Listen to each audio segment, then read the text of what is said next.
మాది check PhonePe Google Pay. Hello నమస్తే బాగా hello hello check check hello ఇది తీసుకున్నాను నీకు. ఏంటి సార్ మీరు కూడా ఏ ఫంక్షన్కే వచ్చారా? లేదమ్మా, ఇక్కడ ఉన్న వాళ్ళందరికీ పానీపూరి అమ్ముకోవడానికి వచ్చాను. ఏంటండి talking this is the right way to talk.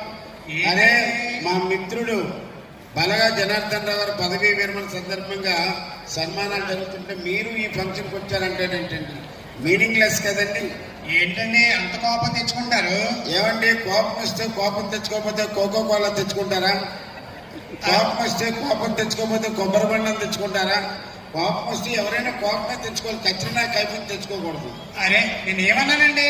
అంత బీపీ తెచ్చుకుంటున్నారు. మరి బీపీ వస్తే బీపీ తెచ్చుకోవాలి, బియ్యం వస్తే తెచ్చుకోకూడదు. ఏంటండి మాట్లాడుతుంటే నోరు లేస్తుంది? మరి నోరు తెరిస్తే నోరు లేకపోతే నాగార్జున డోర్ లెగిస్తుందా?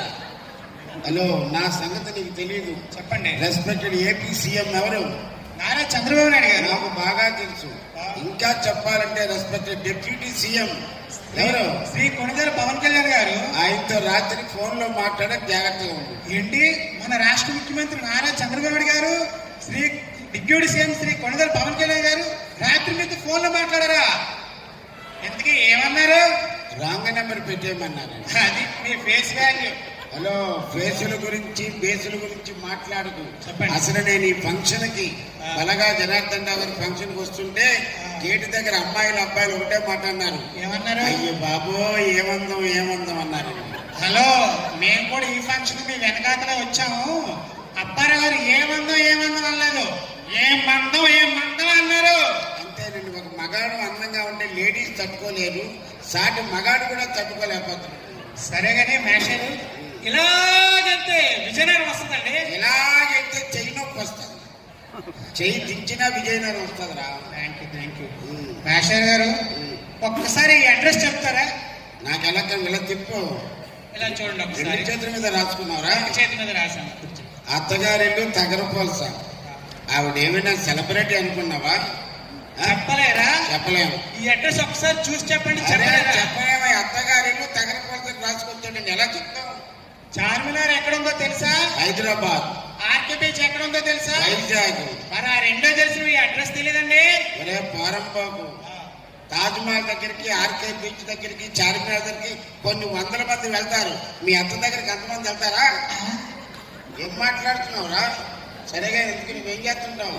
నేను ఏ పని చేయనండి, బోల్డ్ ఆశ్రమం ఉంది, నేను పని చేస్తాను, నాకేముంది.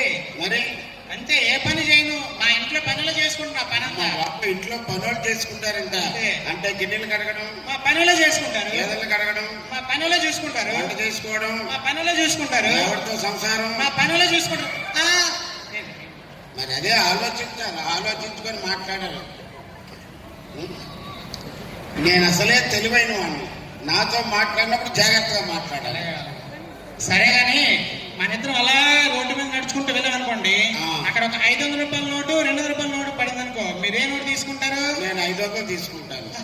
మీకు తెలివితేటలేదండి, నేనైతే ఆ 2 నోట్లు తీసుకుంటాను. మీలాంటి కక్కుర్తో ఉంటాడని 200 వదిలిస్తాను. అయ్యో సరే గాని మీరు తెలుగుగా మాట్లాడుతున్నారు కదా, మీకు ఒక ప్రశ్న వేస్తాను, చెప్తారా? వెయ్యి అలా మనం వెళ్తామండి, అలా బీచ్ రోడ్లు నడుచుకుంటూ వెళ్తాం అనుకో, భగవంతుడు ఒక జ్ఞానం మూట ఒక డబ్బు మూట పెడేశారు అనుకోండి, మీరేం తీసుకుంటారు? జనరల్ గా మా మగవాళ్ళందరూ డబ్బు మూటే తీసుకుంటాం. నేనైతే జ్ఞానం మూటే తీసుకుంటాను. అవును, ఎవరికి ఏది లేకపోతే అదే తీసుకుంటాం కదా.